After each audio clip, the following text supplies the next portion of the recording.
नमस्ते। अगर आपने रिसेंटली होम लोन लिया है या इक्विटीज़ में इन्वेस्टेड हैं या सिर्फ रुपीज़ यूज़ करते हैं तो ये वीडियो आपके लिए बहुत इंपॉर्टेंट है। यूएस और जापानीज़ बॉन्ड यील्ड्स में शार्प स्पाइक नज़र आया है और ऑयल प्राइसेस एलिवेटेड हैं। रुपी डॉलर के अगेंस्ट 95 लेवल्स क्रॉस कर चुका है। इस सब का सीधा असर हमें आने वाले दिनों में domestic inflation, equity valuations, bond fund returns और इमर्जिंग मार्केट कैपिटल फ्लोज में नज़र आएगा और इस सब के ज़रिए आपको आपके पोर्टफोलियो में। इस वीडियो में हम समझेंगे कि ग्लोबल बॉन्ड मार्केट्स भला क्यों टूट रहे हैं और आपके रुपीज़, इन्वेस्टमेंट्स और डोमेस्टिक इंटरेस्ट रेट पर इसका क्या असर पड़ सकता है। शुरू करने से पहले अगर आप अपनी फैमिली के लिए एक कॉम्प्रिहेंसिव फाइनेंशियल प्लान बनाना चाहते हैं जो सिर्फ रिटर्न चेस करने की जगह आपके पोर्टफोलियो को ग्लोबल इकोनॉमिक और फाइनेंशियल इवेंट्स के अगेंस्ट मॉनिटर करे और आपके इन्वेस्टमेंट्स सिस्टमैटिकली सेफ रखे, तो आप हमारी वेबसाइट investyadnya.in विजिट करके हमारे एक्सपीरियंस्ड फाइनेंशियल एडवाइज़र से कनेक्ट कर सकते हैं। हमारे एडवाइज़र्स एक स्ट्रक्चर्ड तरीके से आपके current asset allocation, currency sensitivity, debt exposure और रीबैलेंसिंग स्ट्रैटेजी रिव्यू करके आपके लिए एक कॉम्प्रिहेंसिव फाइनेंशियल प्लान बनाने में मदद करेंगे। अब चलिए समझते हैं कि बॉन्ड मार्केट्स में दरअसल हो क्या रहा है। शुरू करते हैं अमेरिका से। बॉन्ड यील्ड्स फाइनेंस की दुनिया में हर दूसरे एसेट प्राइसिंग का फाउंडेशन होते हैं। Stocks, real estate, loans, mortgages, सबका बेस बॉन्ड यील्ड ही होता है। यूएस में 10 ईयर बॉन्ड यील्ड 4.6% क्रॉस कर चुका है। 30 ईयर बॉन्ड यील्ड 5.1% क्रॉस कर चुका है। ये पिछले एक साल में हाईएस्ट लेवल्स हैं। लेकिन ये हेडलाइन नंबर प्रॉब्लम नहीं है। रियल प्रॉब्लम है कि ये अर्ली 2020 एक्सपेक्टेशन से एकदम अलग है। जनवरी 2026 में मार्केट सोच रहे थे कि यूएस फेड इस साल 3 रेट कट करेगा। मार्च तक ये एक्सपेक्टेशन एक रेट कट की रह गई थी और आज मार्केट्स 90% प्रोबेबिलिटी प्राइस इन कर रहे हैं कि 2026 में 0 रेट कट्स होंगे, जिसमें 40% प्रोबेबिलिटी है कि फेड 25 बेसिस पॉइंट से रेट हाइक करेगा। ये अर्ली 2026 एक्सपेक्टेशन से बिल्कुल ऑपोजिट है। इस एक्सपेक्टेशन रिवर्सल के 2 बड़े कारण हैं। सबसे पहला है इन्फ्लेशन। अप्रैल में यूएस कंज्यूमर प्राइसेस 3.8% बढ़े, जो पिछले एक साल में हाईएस्ट रेट ऑफ इंक्रीज है। ये price hike mostly oil prices की वजह से है, लेकिन इससे ज़्यादा इंपॉर्टेंट नंबर है प्रोड्यूसर प्राइसेस, मतलब पीपीआई, क्योंकि इन्फ्लेशन कंज्यूमर प्राइसेस में दिखने से पहले प्रोड्यूसर मतलब होलसेल प्राइसेस में दिखता है। अप्रैल में US PPI month on month 1.4% से बढ़ा। ये पिछले 3 साल में पीपीआई का बिगेस्ट मंथली जंप है। एनुअल बेसिस पर प्रोड्यूसर इन्फ्लेशन 6% है, फास्टेस्ट सिंस दिसंबर 2022। हाई पीपीआई इन्फ्लेशन का क्रेडिट भी ऑयल प्राइसेस को जाता है। एक्सपेक्टेशंस रिवर्स होने का दूसरा रीज़न है नए federal reserve chair Kevin Warsh. Kevin Warsh को एक हाईली डिवाइडेड फेड को करंट इकोनॉमिक टर्बुलेंस के थ्रू गाइड करना होगा। उनके पहले हफ्ते में यूएस इकोनॉमी ने इन्फ्लेशन सरप्राइज के साथ साथ लेबर मार्केट वीकनिंग के सिग्नल्स भी देखे हैं, जिन्होंने एक बार फिर यूएस इकोनॉमी के लिए स्टैगफ्लेशन फियर्स रिवाइव कर दिए हैं। नतीजा, मार्केट्स अब इस साल कोई रेट कट एक्सपेक्ट नहीं कर रहा है और यूएस बॉन्ड यील्ड्स बढ़ते जा रहे हैं। अब नेचुरल है कि जब यूएस 10 ईयर बॉन्ड 4.6% यील्ड देगा तो पैसा यूएस बॉन्ड्स में फ्लो करेगा। भला रिस्क फ्री 4.6% डॉलर रिटर्न कौन नहीं लेगा। इस इंक्रीज ट्रेजरी इनफ्लो की वजह से यूएस डॉलर इंडेक्स पिछले 4 महीने में 5% बढ़ चुका है और जब डॉलर स्ट्रॉन्ग होता है तो नेचुरली इमर्जिंग मार्केट करेंसीज जैसे रुपी वीक होती हैं। पर राइजिंग इन्फ्लेशन सिर्फ अमेरिका की प्रॉब्लम नहीं है, बल्कि ग्लोबल प्रॉब्लम है। राइजिंग ऑयल प्राइसेस हर ऑयल इंपोर्टिंग कंट्री के इन्फ्लेशन को इम्पैक्ट करते हैं। थोड़ा डेटा देखते हैं। सिर्फ मार्च से अप्रैल में यूएस और जापान का पीपीआई 2% से बढ़ा, चाइना का पीपीआई 2.3% से और इंडिया का डब्ल्यूपीआई 4.4% से बढ़ा। इनमें से सबसे इम्पॉर्टेंट है जापान, क्योंकि जापान में हिस्टोरिकली मल्टी डेकेडल डिफ्लेशन की प्रॉब्लम रही है, मतलब consistent decrease in general price level in the economy. इसे टैकल करने के लिए जापान ने historically yield curve control measures के थ्रू अपने इंटरेस्ट रेट्स नियर ज़ीरो पर मेंटेन किए हैं। पर आज जापान में डिफ्लेशन से हटकर इन्फ्लेशन की प्रॉब्लम बढ़ती जा रही है, क्योंकि जापान अपने एनुअल ऑयल रिक्वायरमेंट का 97% इंपोर्ट करता है, जिसमें से 95% passes through the straight of Hormuz. Inflationary pressures ने बैंक ऑफ जापान को अपने जीरो इंटरेस्ट रेट स्ट्रैटेजी को रीथिंक करने पे मजबूर कर दिया है और इसके इफेक्ट्स ग्लोबल होंगे। This very well might be the end of the zero interest rate regime in Japan. Japanese zero interest rates global traders के लिए एक बहुत प्रॉफिटेबल ट्रेड अपॉर्चुनिटी प्रेजेंट करते थे, जिसे येन डॉलर कैरी ट्रेड कहते हैं, और अब इस ट्रेड के अनवाइंड होने के चांसेस बढ़ रहे हैं। पहले समझते हैं कि ये कैरी ट्रेड होता क्या है। सिंपल भाषा में एक ट्रेडर जापान से 0.1% के रेट पर जापानीज येन बोरो करता है। ट्रेडर इस येन को डॉलर या किसी इमर्जिंग मार्केट करेंसी जैसे रुपी में कन्वर्ट करके यूएस या दूसरे इमर्जिंग मार्केट में इन्वेस्ट करता है, और यूएस के केस में 4.6% dollar denominated risk free return कमाता है। रिटर्न कमाने के बाद वो ये डॉलर्स फिर से येन में कन्वर्ट करता है और जापानीज बैंक्स की बोरोइंग चुका देता है। इसे कहते हैं येन डॉलर कैरी ट्रेड, और ये ग्लोबल ट्रेडर्स के लिए बहुत प्रॉफिटेबल ट्रेडिंग स्ट्रैटेजी है।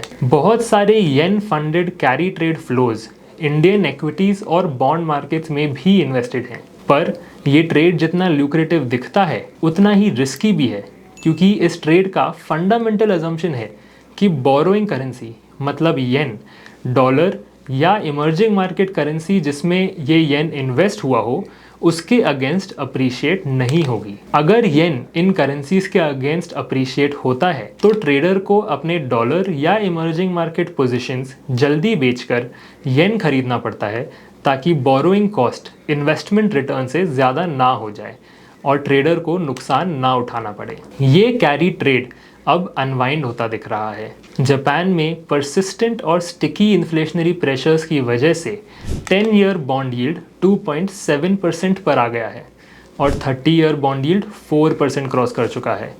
ये 10 ईयर यील्ड के लिए 1997 से हाईएस्ट लेवल हैं और 30 ईयर यील्ड के लिए तो ऑल टाइम हाई लेवल्स हैं। इन्फ्लेशनरी प्रेशर्स की वजह से बैंक ऑफ जापान के board members quick rate hikes के लिए पुश कर रहे हैं। अगर bank of Japan rate hike करता है तो 3 चीज़ें होंगी। पहला, येन स्ट्रेंथन होगा। हायर येन रेट्स मतलब येन में पैसा इन्वेस्ट करना प्रॉफिटेबल हो जाता है और ये इन्फ्लोज येन को स्ट्रेंथन करते हैं। दूसरा, येन स्ट्रेंथन होने की वजह से कैरी ट्रेड्स अनवाइंड होने के चांसेस बढ़ जाते हैं। ट्रेडर्स जिन्होंने कैरी ट्रेड के लिए येन बोरो किया था उन्हें वो येन रीपे करना होगा। येन बोरोइंग क्लोज करने के लिए उन्हें अपने रुपी और डॉलर एसेट्स बेचने पड़ सकते हैं, मतलब इंडियन इक्विटीज़ और करेंसी पे और सेलिंग प्रेशर आ सकता है। तीसरा है लिक्विडिटी प्रेशर्स। जब रिस्की एसेट्स गिर रहे होते हैं और कैरी ट्रेड अनवाइंड हो रहा होता है तो मार्केट से लिक्विडिटी अक्सर गायब हो जाती है। मार्केट में बिड आस्क स्प्रेड्स बढ़ जाते हैं और एक 10% ड्रॉप 15% बन सकता है, क्योंकि गिरते मार्केट में कोई बायर नहीं रहता। इसका मतलब है अगर bank of Japan proper rate hike cycle में जाता है और येन कैरी पोजीशंस एक बड़े स्केल पर अनवाइंड होते हैं तो इंडियन इक्विटीज़ को कैरी ट्रेड लिक्विडेशन से कोलैटरल डैमेज और broader risk of sentiment driven emerging market capital outflow से डबल हिट हो सकता है। करेंटली बैंक ऑफ जापान का पॉलिसी रेट 0.75% है। मार्केट्स आज 80% प्रोबेबिलिटी प्राइस इन कर रहे हैं कि बैंक ऑफ जापान जून 2026 में 25 बेसिस पॉइंट से रेट हाइक करेगा। Markets are also pricing in another 25 basis point hike in late 2026 and another 25 basis point hike in 2027। मतलब बैंक ऑफ जापान का पॉलिसी रेट जो आज 0.75% पर है 2027 तक 1.5% पर पहुंच सकता है। ये जापानीज इंटरेस्ट रेट लेवल्स आखिरी बार 1995 में दिखे थे। अब आते हैं इंडिया पर। इंडिया के सामने आज 3 चैलेंजेस हैं। पहला है रुपी डिप्रिसिएशन। रुपी 2026 में एशिया की वर्स्ट परफॉर्मिंग करेंसी रही है। On a year to date basis rupee dollar के अगेंस्ट 7%, यूरो के अगेंस्ट 6%, पाउंड के अगेंस्ट 6% और येन तक के अगेंस्ट 5.5% डिप्रिशिएट हुआ है। इसके 3 कारण हैं। पहला, oil prices at $100 a barrel. India 85% oil requirement import करता है। ऑयल प्राइस इंक्रीज हमारे करंट अकाउंट पे डायरेक्ट प्रेशर डालते हैं, जिसके कारण रुपी डिप्रिशिएट होता है। दूसरा है carry trade reversal signals. Japanese yield spikes और फ्यूचर रेट हाइक की एक्सपेक्टेशन के कारण येन फंडेड पोजीशंस इंडिया से निकलने लगे हैं। कैरी पोजीशंस रिवर्स होने पर ट्रेडर्स रुपी एसेट्स बेच के रुपी को येन में कन्वर्ट करते हैं, जिससे रुपी पे फर्दर प्रेशर आता है। तीसरा है जनरल रिस्क ऑफ एनवायरनमेंट। जब यूएस यील्ड्स बढ़ते हैं तो ग्लोबल रिस्क एपेटाइट कम हो जाती है, क्योंकि dollar risk free rate attractive हो जाता है। एफपीआईज और एफआईआईज इमर्जिंग मार्केट से कैपिटल मूव करके यूएस ट्रेजरी में पार्क कर देते हैं, जो इमर्जिंग मार्केट्स की करेंसी और इक्विटीज दोनों पे प्रेशर डालता है। इंडिया के सामने दूसरा चैलेंज है rising domestic inflation expectations. India का अप्रैल इन्फ्लेशन 3.48% आया, मार्च की रीडिंग से 80 बेसिस पॉइंट ज़्यादा। हालांकि ये अभी भी आरबीआई के 4% टारगेट से नीचे है। देखने वाली बात यह है कि आरबीआई का Q3 इन्फ्लेशन फोरकास्ट 5.2% है। Q3 इन्फ्लेशन फोरकास्ट आरबीआई के 4% टारगेट से ऊपर है, क्योंकि एलिवेटेड ऑयल प्राइसेस का इम्पैक्ट ब्रॉडर इकोनॉमी में 4 से 6 महीने के लैग से दिखना शुरू होता है। इसके मुताबिक जून से सितंबर के बीच हम फर्दर पेट्रोल और डीजल प्राइस हाइक एक्सपेक्ट कर सकते हैं। इन्फ्लेशन बढ़ने से कॉर्पोरेट मार्जिन्स श्रिंक होंगे। इंपोर्ट हैवी बिजनेसेस जैसे फार्मा एपीआई मैन्युफैक्चरर्स या कैपिटल गुड मैन्युफैक्चरर्स, जिनका इंपोर्ट कंटेंट हाई है, वो अपने अनहेज्ड रुपी डिनोमिनेटेड इनपुट कॉस्ट्स को ऑलरेडी 6% से बढ़ता देख रहे हैं। तीसरा चैलेंज है आरबीआई's डिलेमा, मतलब इस एनवायरनमेंट में आरबीआई क्या करेगा। आरबीआई ने फिलहाल रेपो रेट 5.25% पर मेंटेन कर रखे हैं। अप्रैल की एमपीसी मीटिंग में आरबीआई ने रेट्स होल्ड करे और मार्केट को एक न्यूट्रल स्टैंस प्रेजेंट किया। RBI governor Sanjay Malhotra rates कम रखना चाहते हैं ताकि ग्रोथ पे मेजर इम्पैक्ट ना आए, लेकिन रुपी चीख चीख के मदद मांग रहा है। आरबीआई के पास इस समय 3 ऑप्शन हैं। पहला, रेट्स को करंट लेवल पर होल्ड करें, इन्फ्लेशन को बढ़ने दें और रुपी को डिप्रिशिएट होने दें। इस स्ट्रैटेजी के फायदे हैं कि ग्रोथ प्रोटेक्टेड रहेगी और वीक रुपी के कारण एक्सपोर्ट को बूस्ट मिल सकता है। नुकसान है कि मार्केट की इन्फ्लेशन एक्सपेक्टेशन आरबीआई की गाइडेंस से अनएंकर हो जाएगी। मार्केट को आरबीआई के 4% इन्फ्लेशन टारगेट पर कोई भरोसा नहीं रहेगा। रियल रेट्स नेगेटिव हो सकते हैं और रुपी 96 से 97 लेवल्स तक डिप्रिशिएट हो सकता है। दूसरा ऑप्शन आरबीआई के पास है कि Q3 में इन्फ्लेशन पीक हो, उससे पहले रेट्स 25 से 50 बेसिस पॉइंट हाइक कर दें। इसका फ़ायदा ये है कि इन्फ्लेशन एक्सपेक्टेशंस आरबीआई गाइडेंस से एंकर्ड रहेंगी, रुपी स्टेबलाइज हो सकता है और मार्केट्स की नज़रों में आरबीआई गाइडेंस की क्रेडिबिलिटी बनी रहेगी। नुकसान ये है कि ग्रोथ डेफिनेटली हिट होगी। Q1 FY27 में ग्रोथ फोरकास्ट ऑलरेडी 6.8% पर है। रेट हाइक ग्रोथ को और स्लो करेगा और तो और रियल एस्टेट सेक्टर और जनरल कंज्यूमर्स को डायरेक्टली अफेक्ट करेगा। तीसरा ऑप्शन है हैवी फॉरेक्स इंटरवेंशन, मतलब ओपन मार्केट्स में अपने फॉरेक्स रिजर्व्स बेचकर रुपी खरीदना। इसका फ़ायदा ये है कि आरबीआई को अपना पॉलिसी डायरेक्शन डिसाइड करने के लिए और डेटा देखने का टाइम मिलेगा और रुपी को टेम्पररी सपोर्ट मिलेगा। नुकसान ये है कि किसी भी कंट्री के रिजर्व्स फाइनाइट होते हैं। ये ऑप्शन इकोनॉमिक पेन को स्लो तो कर सकता है पर ख़त्म नहीं, और तो और ये ऑप्शन काफ़ी कॉस्टली भी है। तो असलियत देखें तो RBI has no good options. Practically देखें तो आरबीआई प्रोबेबली इन तीनों ऑप्शंस का कुछ कॉम्बिनेशन करेगी। 1-2 मीटिंग्स के लिए शायद रेट्स को होल्ड करे, पर सिग्नल दे कि रेट हाइक हो सकते हैं अगर इन्फ्लेशन जुलाई तक मॉडरेट नहीं होता। फिर Q2 इन्फ्लेशन डेटा देखकर ये डिसाइड करे कि रेट को इन्हीं लेवल्स पर होल्ड करना है या रेट हाइक करना है। तो इन सब का इंडियन एसेट क्लासेस पर क्या इम्पैक्ट होगा? इक्विटीज़ की बात करें तो इक्विटीज़ में डायरेक्ट हेडविंड्स नज़र आ रहे हैं। कंपनीज जो इंपोर्ट्स पर डिपेंडेंट हैं, जैसे pharma APIs, capital goods, auto components, सबके मार्जिन कंप्रेस होंगे।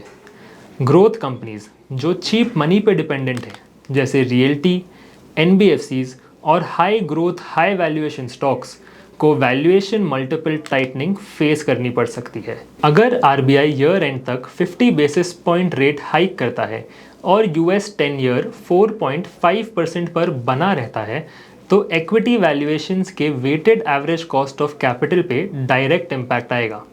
जो कंपनी एक 3% इंटरेस्ट रेट वर्ल्ड में 25 टाइम्स अर्निंग्स पे ट्रेड करती है, वही कंपनी एक 4.5% इंटरेस्ट रेट वर्ल्ड में 18 से 20 टाइम्स अर्निंग्स वाली कंपनी रह जाती है। अगर फिक्स्ड इनकम की बात करें तो बॉन्ड्स में इंटरेस्ट रेट और प्राइस ऑपोजिट डायरेक्शन में मूव करते हैं। जैसे 10 ईयर G-Secs अभी 7.1% यील्ड कर रहे हैं।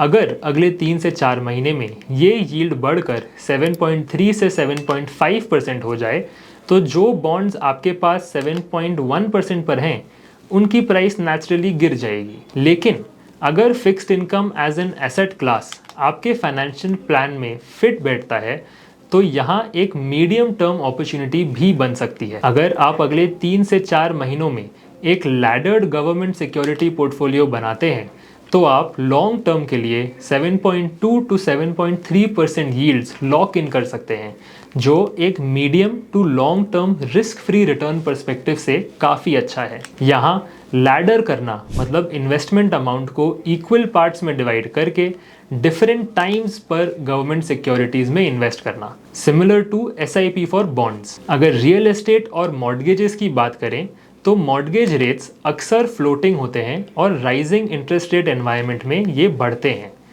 10 ईयर गवर्नमेंट सिक्योरिटी 7.2% हो जाए तो वो होम लोन जो आज 7.8 टू 8% पर है, बढ़ के 8.2 से 8.5% हो जाती है। होम लोन रेट्स बढ़ने से रियल एस्टेट मार्केट में ट्रांजैक्शन वेलोसिटी स्लो हो सकती है और बिल्डर मार्जिन्स भी स्क्वीज हो सकते हैं। अगर कमोडिटीज़ की बात करें तो ब्रेंट क्रूड का $90 टू $110 की रेंज में होना ये प्रूव करता है कि जियोपॉलिटिकल रिस्क्स रियल हैं।